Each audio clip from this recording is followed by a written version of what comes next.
and the handshake. A very critical game. Hikaru Nakamura needs to bounce back at all costs with the black pieces. And Pragg there, he gathers himself and he deviates from their classical game. He plays 1e4, and look at Hikaru playing an opening that he is known to play online, and he has played this opening in must-win scenarios before. The modern defense with 1d6 followed by g6 and the early bishop fianchetto. And Pragg, he seems to be prepared for this eventuality. He did not miss a beat as he deploys his bishop to c4. Peter, this is a relatively non-theoretical line, but Pragg seems to be stellarly prepared here. Well, I'm pretty sure that he kind of expected, and we spoke about this also, that yesterday Wesley should have played d4, g6, whatever, close his eyes, try to fight, because if you go for theoretical lines on this level against such well-prepared opponents, you have zero chances of creating problems. This is exactly the right strategy what Hikaru is doing. It's not about objective chess, it's about creating chances for yourself. First and foremost, with the black pieces, you have to unbalance the game. And if you have to accept an objectively worse position to do that, you are more than happy to pay the price. Of course, black is somewhat worse in a lot of lines in the modern, but what Pragg is doing is trying to balance the structure here. He plays the bishop c4 line with the aim of preparing the early e4, e5. This compels black to be the one to push e5. Pragg trades and gets, I think, exactly the kind of position that you want in a situation where a draw suits you. You've got solid structure, good development, and I feel like already a bit of a disappointment here for Hikaru, though I don't want to jump the gun here in my conclusions. Yeah, well, on the other hand, yes, it's a symmetrical position, but still a lot of pieces on the board. The biggest problem, what I'm a little bit fearing, is that some rook d1, queen e7, and the surprising little move b2, b3, trying to set up that bishop a3 move, attacking the queen on e7 and the rook on f8.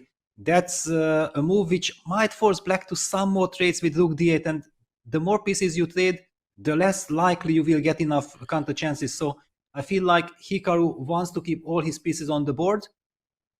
If he ever gets some chance, like for example for knight h5, knight f4, unbalancing, creating complications, that's exactly what he would love to achieve. Rook d1 seems like a very safe move to start with no downsides. And you pointed out b3, bishop a3. I will also point out the alternative conventional idea, knight c3. And then at some point, knight c3 to d5 can precipitate a series of trades in the center. Even trading one pair of knights can make it a lot more difficult for black to carry out this f7, f5 pawn break, because it will take away the typical knight maneuver to f4. But all roads lead to Rome here, but you should start with rook d1. That's where all paths begin. And that's where Pragg puts his rook d1, hitting the queen. Yes, and I also like the fact that he spent some time, and this is so important. I'm pretty sure that he was sure of the move rook d1. He knew that rook d1 has to be played, but still, he is not rushing. Everything is under control. It's a symmetrical position. In fact, one can argue that the bishop on c4 is actually superior to the bishop on g7. Yeah, so objectively speaking, he has nothing to worry about. Clock is under control. Just no rush decision, just to make sure that you always play the best move according to the position. And as a modern player myself and a King's Indian player, of course, these structures arise also in certain King's Indian-like variations. This is the most unpleasant type of setup because I always feel like white's got the superior light-scored bishop, and white's got very easy play in the center. That's what always bothers me, is how easy these moves are. You know, b3, bishop a3, knight c3, knight c5. These are natural maneuvers that occur in the center. There isn't a lot to calculate here. And I mean, I'm really curious to see how Hikaru will go about trying to manufacture some form of an imbalance. Maybe in the event that Pragg does play knight c3, Hikaru will try bishop b6, and then if Pragg trades, he might take with the f-pawn. Any imbalance right now would work in Hikaru's favor. Yeah, and he's taking his time because, yeah, this is such a tough question. If not for the fact that knight c3 and b3 both are very effective against queen e7, Hikaru would have blitzed out the move queen e7. It's just that both b3, bishop a3, and this knight c3, knight d5 that you highlighted are very annoying. The big question is, I was trying to make a case that if all this bothers us, is a move like knight d7 option just to unbalance things. But the problem is that white will play bishop g5, hitting the queen, and after queen e8, again the same maneuver, knight c3, knight d5 will be very effectively touching the pawn on c7. So black can't go crazy with knight d7. We will go to the Magnus game, but there's a line that illustrates just how bad the situation can get for black. If I can show this briefly, knight d7, I think you called it bishop g5, queen e8, knight c3, and if I understand this correctly, knight b6, you commonly see this move, and you would think that white needs to play bishop b3, but no, knight b5.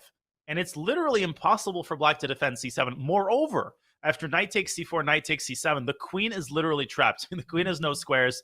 So when you're this cramped, these are the kinds of things that happen. You have a hard time protecting all of the weaknesses in your position.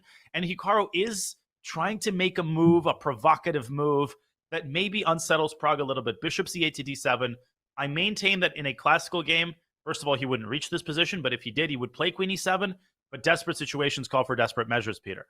Yes, and he wanted to block that d5 somehow. I mean, all the problems is connected with the knight on c6. Yeah, if black could get that pawn to c6 instead of the knight, then black could very nicely just sidestep with the queen to c7 and play a long game.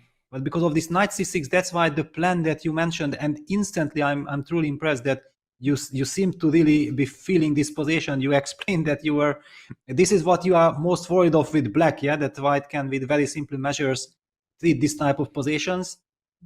Yeah, Hikaru right now in a difficult spot, and Pragg goes for it. Black's position is really bad, and again, I know this because I've had these types of structures many, many times, and not only is it bad objectively, you can see that by the eval bar. That's not the main thing here. It's just bad practically. It's hard to find a setup for your pieces. You're gasping for air, and anytime you try to make any aggressive move, whether it's knight h5, which runs into bishop g5, or queen e7, which runs into knight d5, it seems like white just pushes your head back onto the pillow, and Hikaru is in trouble here. He is in big, big, big trouble. He needs something to go right for him in the next couple of moves. Queen c8. Okay, I thought that might be his idea. Yes, exactly. After bishop d7, you can't really tolerate the pin on the d5 for too long. The queen sidesteps. He would love to use this knight on c6 eventually for some knight d4, but that would mean also some more trades, and at the moment it's also not possible because black would just lose a pawn. He probably hopes for some knight h5, knight f4, but knight h5 will be always met by knight d5. Yep. At the moment, it's not yet visible how Hikaru is able to get out of his cramped situation. Bishop e3. Bishop e3, I think, is kind of a low-hanging fruit type of move because it also threatens bishop c5. And another problem is the f7 pawn. If the rook leaves f8, knight g5 is a move that you learn in primary school, but it's remarkably effective in these types of positions. Of course, there are situations where you sack on f7 and play knight g5, queen c4, but with black's queen on c8, that will probably not work because the e6 square can be used by the bishop to block a potential check on c4. So Pragg doesn't need to get extravagant. He just needs to play meat and potatoes type moves, maintain his dominance in the center, and most importantly, not play for a draw. Keep the foot on the gas pedal because winning the game also advances him to the next round. As we go there, the last move was knight f6 to h5. Hikaru declining the trade on d5, which apparently, Peter, was the top engine line. Apparently, black could have equalized by trading both pairs of knights, but Hikaru feels that that would not have afforded him significant winning chances. Exactly. Yeah, it's not about playing objective chess. It's much more how do you keep your hopes alive. Yeah, just to highlight that after knight d5, yeah, if black plays like the computer insists, knight takes e5, bishop takes d5, and plays knight d4, it's a professional way of kind of solving the problems, but it leads to massive trades. And Hikaru says, no, I'm willing to gamble. I have to try to bounce back somehow, even if it involves taking immense risks. Another idea is that, of course, the knight on h5 is somehow also provoking white that, you want to trap that knight. No. First of all, you shouldn't, because black has the possibility of sacrificing on g4 or also jump with the knight to f4. And in a situation like Pragg, where he's leading in a match, he will never ever consider a move like g4 unless it wins on the spot. Indeed. And this is what I think some people watching might be missing, right? They see knight h5, they see the question mark, and they say Hikaru blundered. And Pragg blundered before Hikaru. But no, there is this even more important narrative in this game where Pragg is deliberately making moves he normally probably wouldn't play. The line we illustrated with the exchange of knights would basically lead to a forced draw, because in that position, White could have also traded the dark-squared bishops with queen f3 and bishop f6. That essentially wiped all of the pieces off the board. And as ugly as this position looks, at the very least, Hikaru maintains pieces on the board. He's asking Pragg some questions, and he's relying on Pragg's nerves, I think, to help him produce some chances. The sort of plain vanilla move here to me is c3. That's the move that you often see White playing in these types of positions to cover the d4 square. Now, maybe that's not the most that White can squeeze from this position, and the computer likes this small move, queen e2 to e3, which does a lot of things. It prepares bishop h6. It makes sure that knight f4 no longer comes with tempo, but I think it's easy to forget that knight d4 in this position, I don't know if it runs into knight e7 check. That has to be calculated, but I do think that knight e7 check works in that scenario. Maybe we should put that on the board. Knight d4, knight e7 check, and I'm pretty sure that after rook takes, bishop takes, knight takes c2, White's got several options on the menu, but the simplest is just queen d3, and then you take the bishop, and Black's position falls apart. The knight on a1 is stranded, and Black's whole 7th rank is burning. So not an option there. If Pragg finds queen e3, I think he will be in fantastic shape here. Yes, queen e3 is that one little move that you feel like after that move everything makes perfect harmony, perfect sense. It's also one of those moves that from the black side you are really terrified, because you are hoping for some provocation. You hope that your opponent will make some inaccuracy or be too careful or whatever. For example, the move c2, c3 is a very professional move, but it does give Black one extra tempo. I don't know exactly what Black will do with it. One could argue that Black could eventually play h6, force that bishop back to e3, and eventually try to regroup with knight d8, knight e6, threatening to go c7, c6, and all of a sudden it's a game. That's exactly what Hikaru is hoping for. A quick update, Lizzie Pods did find bishop takes d5, and they did indeed reach the exact position that we were analyzing. And now it's Pragg's turn to make a decision. And he has. And he has gone. He has made a move, and it's queen not to e3, but to d2, which I think is a very reasonable alternative. He is preparing, I think, bishop h6. He also has the hidden threat of knight e7 check. You highlight the bishop. Bishop e6 here looks virtually forced to me. And then I think, if I'm reading White's intentions correctly, Pragg wants bishop h6 with more simplification, essentially imminent. Yes, also bishop h6, I mean, yeah, bishop e6 on the board. One could argue that why is White trying to trade that active bishop on g5 against the so-called seemingly passive bishop on g7? But the point is, first of all, he doesn't mind trading pieces. Secondly, he also eventually gets access to the g5 square for his knight, and that knight would put immense pressure on the bishop on e6. And without the light square bishops, actually, Black's position would be almost completely falling apart. That's, I think, the strategical justification of bishop h6. It's so helpful to Pragg that he can make moves without having to worry that, oh, maybe Hikaru will equalize, because some forms of equality are unacceptable to Hikaru. He has to not just equalize, but equalize in such a way that affords him winning chances. And no, Pragg goes in a completely different direction. He makes a bishop move, and instead he threatens bishop takes c6 and knight e7. Simple, straightforward chess. This is a hard threat to meet for Hikaru, whose pieces are discombobulated, they're passive, and apparently the best move is bishop takes knight. Try playing that in a game. Man, allowing e takes d5, that is not an easy thing to find. Yeah, not at all. I mean, okay, it's all based on the fact that after e takes d5, Black has a6. Yep. And Black is not losing a piece. And if he does not lose piece, then actually I'm believing that e takes d5 practically isn't the right choice. Whenever you see that in the long run, Black will get counterplay with e5, e4, you know exactly that against Hikaru, you should never, ever even give him the slightest of hopes.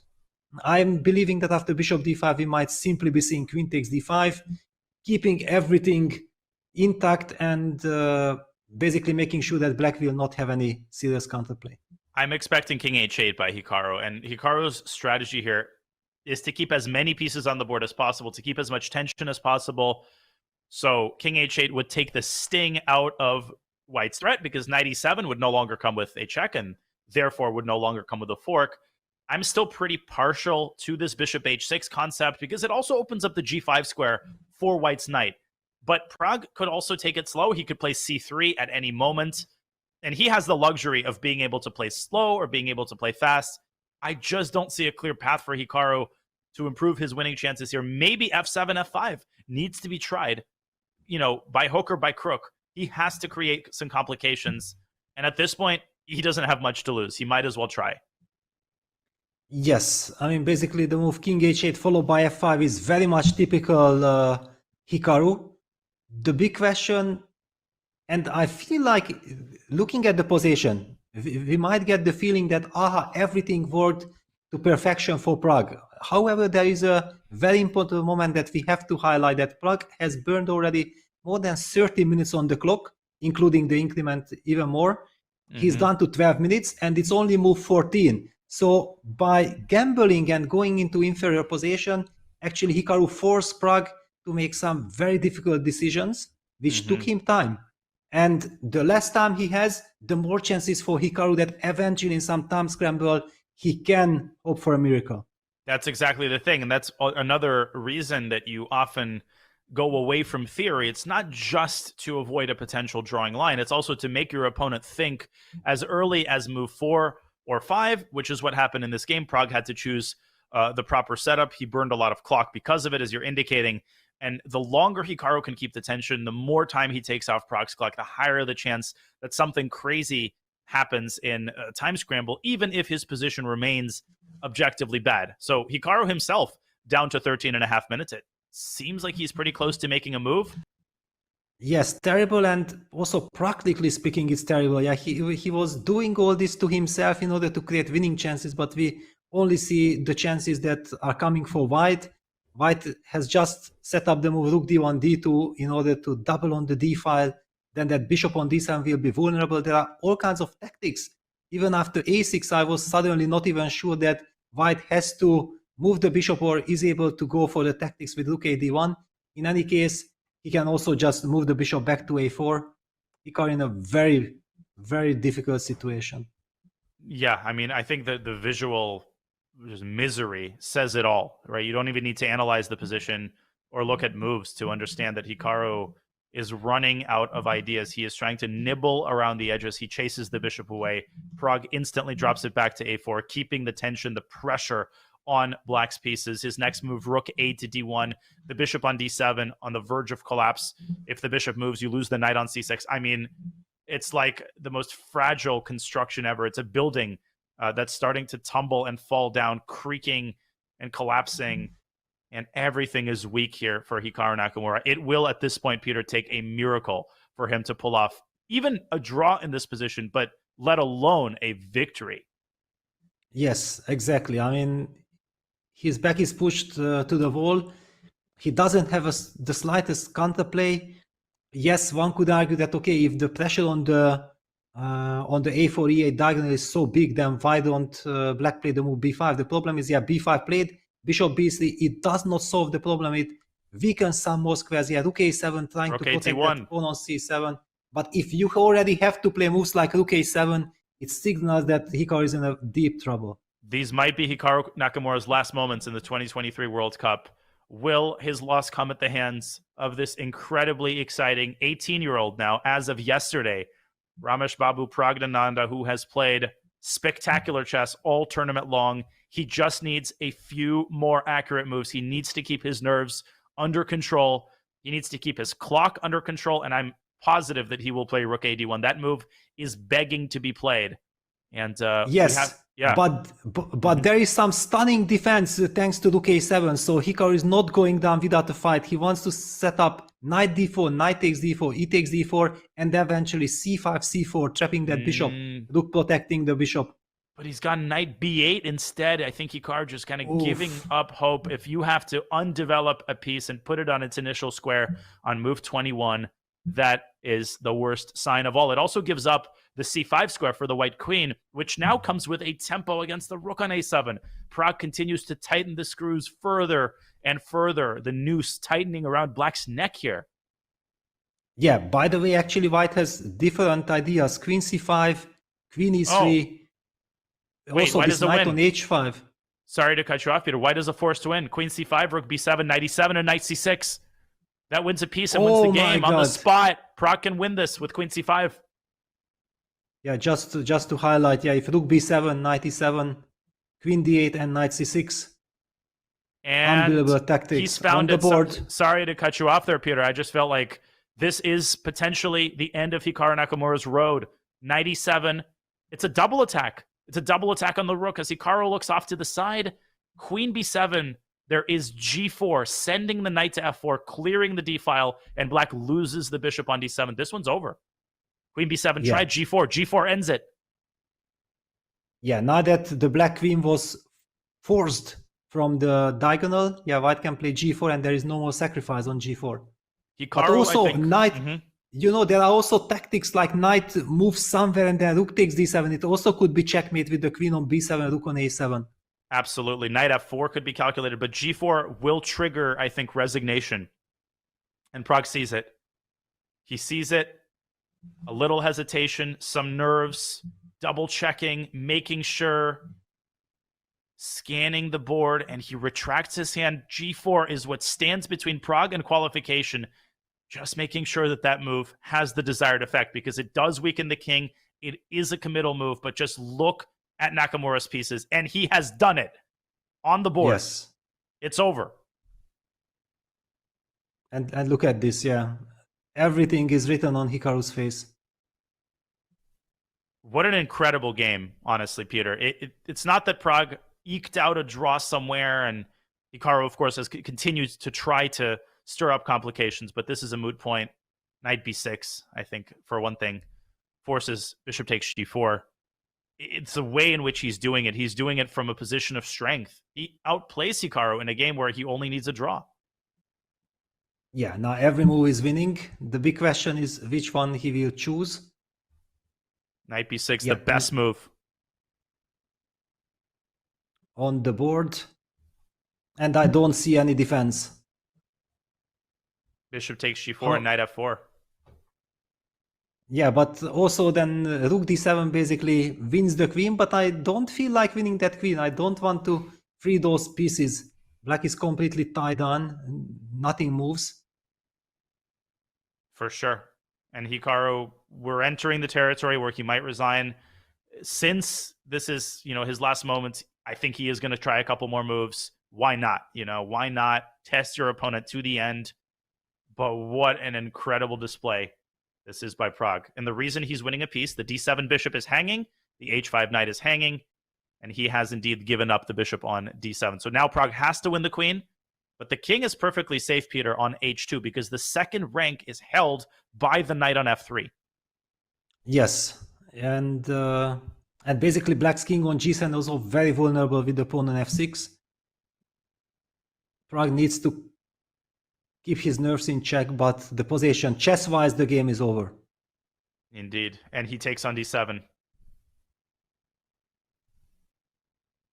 Yeah. Not much to play for left. Knight takes d7. There's even queen takes a7. Oh, that might be just the dagger. That's exactly. That's what's going to happen. And Pragg kind of looking up at Hikaru, waiting for him to extend his hand in resignation. No more chances left, not even for Hikaru. Yeah, that's it. It's over. Pragg is unbelievable. I mean, really, so impressive. Playing brilliant moves, controlling his nerves, not be afraid of anyone, not getting intimidated, playing just brilliant chess. And you pointed out as early as his second round, Peter, that it's not just the level of play, but also the wide variety of different positions that he handles with such grace, such precision. Even in this mini match, right? In the previous game, it was wild. It was tactical. He had to save his king and convert that extra piece. Check. In this game, it's very positional. He's playing in the center. It's a pretty symmetrical pawn structure. Check. In his previous matches, he's shown such a breadth of knowledge, such erudition in the opening and the middle game that it's frankly just breathtaking to watch him at play. And knight takes e5, I think, is just going to end it on the spot. Well, or queen takes a7. You can just insist on trading the queens. Yeah, that's it. And Pragg plays queen takes a7. He will be up a full piece in the endgame. It's time for Hikaru to call it a day. I think Hikaru is only playing because of terrible frustration. Yeah, that he knows that his World Cup is finishing. Otherwise, in any other circumstances, I don't see him continuing this. He needs to win this game, we remind you. He needs to win this game. Yeah, and actually his king is in a mating net. Yeah, white can also just h4. Play h4. Yeah, h4, it's hopeless. And Pragg may be taking a little bit longer than he normally would have. I think normally he can win this playing instantly. But what is the meaning of playing too quickly and squandering everything? g5, knight e5, the best move in the position. Precision to the end. Knight g4. And rook takes h7 is the mating net. Hikaru has to give up more material. He's got to go g4. But then h4. Yes, if you want to be extremely cruel, then you go h4. I think that's exactly what Pragg wants. Setting further up the mating net against Black's king. Incredible. And I was expecting a handshake a couple moves ago. I think you called it frustration. The only reason that Hikaru keeps this game going, because objectively, to win this game would take literally an act of God. Yeah, it's impossible. I mean, basically, if your opponent is down to 2 seconds on the clock, then and there is only 1 second increment, maybe you can hope. But even then, I don't really believe that you have any chances with this time control. And okay, Pragg just took hg4, king g5. He doesn't want to do any fancy business. Why should he? I believe that he will also challenge that knight on d3, on f4 with the knight d3 move. And okay, h5 on the board. Take it. And even rook g7, king f6, rook f7. Some tactics can help Pragg eliminate rook that this, knight. Knight d3. Knight d3, just exactly, because you feel like your opponent is only relying on his active knight on f4, the last active knight. Let's not grab any more material. Let's just get rid of that knight, and that's it. Are we entering territory, Peter, where you're surprised at this point that Hikaru is still not resigning? Okay, I'm surprised already for a very long time, but it's not about chess. This has nothing to do with chess. Hikaru knows exactly. Yeah. Okay, bishop f7. We have an interesting endgame in the Magnus Carlsen game. Magnus might be winning his game against Vincent Keimer. And there's action on that board as well. But obviously, we wanted to wait for the handshake. This is such a huge moment, folks. I think Pragg deserves for the handshake in this game to be shown on camera. But this game might drag on quite a bit longer than we expected.